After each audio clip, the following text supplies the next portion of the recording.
வணக்கம். சங்கச்சாரல்.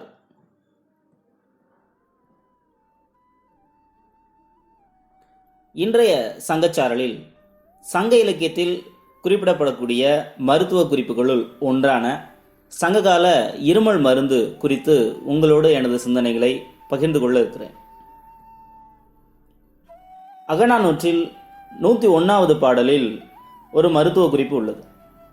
இப்பாடலை பாடியவர் மாமூலனார். தகர் மறுப்பு எய்ப்ப சுற்றுபு சுரிந்த சுவல்மாய் பித்தை செங்கண் மழவர் வாய்ப்பகை கடியும் மண்ணொடு என்பதே அந்த பாடல்.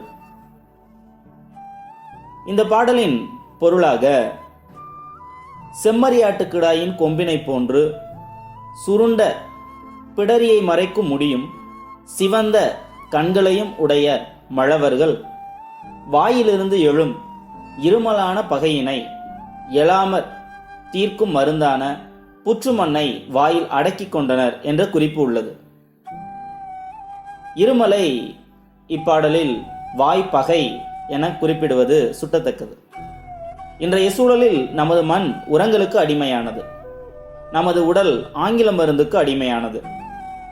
மூத்தோர் சொல்லும் முது நெல்லிக்கனியும் முதலில் கசக்கும் பிறகு இனிக்கும் என்ற பழமொழிக்கேற்ப நமது இலக்கியங்கள் சுட்டும் மருத்துவ மரபுகளை சீர்தூக்கி பார்ப்பதும் அதில் உள்ள மருத்துவ கூறுகளை ஆய்வதும் நம் கடமையாக உள்ளது. நன்றி.